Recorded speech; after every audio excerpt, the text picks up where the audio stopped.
Imaginez un peu, comment est-ce qu'on arrive à réinventer sa vie encore et encore pendant plus de 70 ans? Aujourd'hui, on va explorer les leçons de vie incroyables de May Musk tirées de son livre Une femme élabore un plan. C'est une histoire de résilience, d'aventure et de conseils qui sont, vous allez voir, étonnamment simples. Alors, c'est parti. Alors on a d'un côté une mannequin à succès, de l'autre une nutritionniste reconnue et aussi une mère célibataire de 3 entrepreneurs. Comment une seule personne peut être tout ça à la fois? C'est vraiment la question au cœur de notre analyse. Et pour bien comprendre, oublions juste un instant qu'elle est la mère d'Elon Musk. Parce que sa propre vie, c'est une véritable masterclass de réinvention et de détermination. En fait, tout part de cette phrase toute simple. Un dicton sud-africain. Un fermier élabore un plan. C'est devenu sa devise.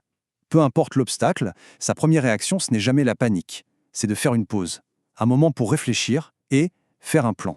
C'est vraiment le socle de toute sa philosophie et de tout ce qu'on va voir ensemble. Bon alors, quel est notre plan pour aujourd'hui? D'abord, on va décortiquer cette idée de plan et comment elle s'en sert pour avancer. Ensuite, on va plonger dans sa vision de l'éducation qui est assez surprenante. Puis, on va s'attaquer au mythe du succès tombé du ciel avant de finir sur sa vision très rafraîchissante de la santé et du vieillissement. Première partie, le pouvoir d'un plan. Et attention ici, on ne parle pas de grandes stratégies sur des années. Non, on parle d'étapes concrètes, presque terre à terre, pour se sortir des situations difficiles et surtout pour ne jamais cesser d'avancer. On nous dit tout le temps de faire des plans sur 5 ans, n'est-ce pas? Eh bien, May Musk, elle déteste cette idée. Pourquoi? Parce que penser trop loin, ça peut complètement nous paralyser, nous submerger. Son secret, c'est de se concentrer sur une seule chose, la toute prochaine étape. Quelle est la petite action réalisable maintenant? C'est ce premier pas, aussi petit soit-il, qui brise l'inertie et qui crée une dynamique. Et cette citation, elle résume tout. Avec un plan et une bonne attitude, même Mars est possible. Ce n'est pas juste une jolie phrase, c'est cette idée que l'action la plus simple, faire un plan, quand elle est combinée à un état d'esprit optimiste, peut littéralement nous emmener sur une autre planète. Bon, on en arrive à la question que tout le monde se pose. Comment a-t-elle élevé des enfants comme Elon, Kimball et Tosca? Sa méthode est à la fois hyper simple et, pour beaucoup de monde aujourd'hui, assez radicale. Le maître mot de toute son approche, la confiance. Une confiance quasi absolue. Elle traitait ses enfants comme des adultes en devenir. Jamais, au grand jamais, elle n'a vérifié leurs devoirs. Jamais elle ne s'est mêlée de leur choix d'études. Pour elle, surprotéger un enfant, c'est lui faire du tort. La meilleure chose à faire, c'est de les laisser explorer leurs passions et gérer leur propre vie. Mais attention, cette philosophie n'est pas née dans le confort. Pas du tout. Elle a été forgée dans l'épreuve. Mieux vaut être seul que de vivre dans la peur. May a dû fuir un mariage violent pour se protéger et offrir un avenir à sa famille. C'est cette expérience qui lui a appris que la sécurité et la paix intérieure, ça vaut tout l'or du monde.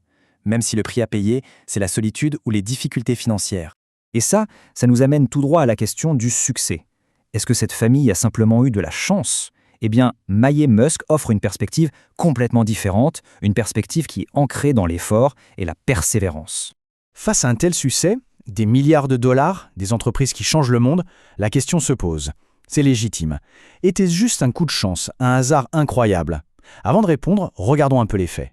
Voilà, la devise qui a tout guidé. C'est une phrase de son père qu'elle a transformée en véritable éthique de travail. Plus on travaille dur, plus on a de la chance. Pour elle, la chance, ce n'est pas quelque chose qui nous tombe dessus par magie. C'est quelque chose qu'on fabrique, jour après jour, à la sueur de son front. Alors concrètement, ça ressemble à quoi cette chance fabriquée? Eh bien, ça ressemble à ça. 50 ans de carrière dans le mannequinat. La création d'entreprises en partant de zéro, non pas dans une, mais dans 8 villes à travers 3 pays différents. Et tout ça en élevant seul 3 enfants. Franchement, ce n'est pas de la chance, c'est de la pure et simple ténacité. Et son conseil est d'une simplicité, mais d'une efficacité redoutable. Demandez ce que vous voulez. Au pire, la réponse sera non. Mais si on ne demande jamais rien, la réponse est déjà non. C'est un appel à être proactif, à aller créer ses propres opportunités au lieu d'attendre qu'elles se présentent. Allez, on passe à notre dernière section. Comme elle est nutritionniste, on pourrait s'attendre à ce qu'elle parle uniquement de régime et de science. Mais en fait, sa vision du bien vieillir va bien au-delà de l'assiette. Elle met l'accent sur quelque chose de beaucoup plus fondamental, le bonheur. C'est assez ironique, non? Pour une femme qui a passé sa vie dans l'industrie de la beauté, elle nous dit que l'apparence, au fond, c'est secondaire. Ce qui rend une personne vraiment attirante, ce qui donne envie d'être avec elle, c'est son caractère. La gentillesse, l'optimisme, l'humour, ce sont ces qualités-là qui créent de vrais liens et qui apportent de la joie. Et cette phrase, elle est percutante. Il ne faut pas une pilule, il faut un plan. Ça s'applique évidemment à la santé, mais en fait, ça s'applique à tout le reste. Il n'y a pas de solution miracle, pas de raccourci magique. La clé, c'est toujours d'avoir une approche qui soit structurée et réfléchie. Son approche de la nutrition est super pragmatique. En gros, oubliez les modes. Le meilleur régime, c'est celui qui est basé sur la science et que l'on peut tenir sur la durée. Point. Mais surtout, elle insiste sur le pourquoi on mange. Le stress, l'ennui, la tristesse. Si ce n'est pas la faim qui nous pousse, ce n'est probablement pas une bonne raison. Quelle perspective incroyable! Loin de craindre le vieillissement, elle l'accueille avec un optimisme fou. Pour elle, l'expérience, c'est comme une boîte à outils qui se remplit d'année en année. Les problèmes qui semblent être des montagnes à 20 ans deviennent de simples collines à 50, parce qu'on a déjà les outils pour les affronter. Mais, et c'est un grand mais, soyons réalistes. La vie est complètement imprévisible. Même avec le meilleur plan du monde, les choses peuvent mal tourner. Ça arrive à tout le monde. Et c'est peut-être ça, en fait, la leçon la plus importante de toutes. Et voilà la question finale, la vraie question. Si un plan échoue, ce n'est pas la fin du monde. C'est simplement le signal qu'il est temps d'en faire un autre. Cette philosophie, elle transforme chaque échec en une simple étape.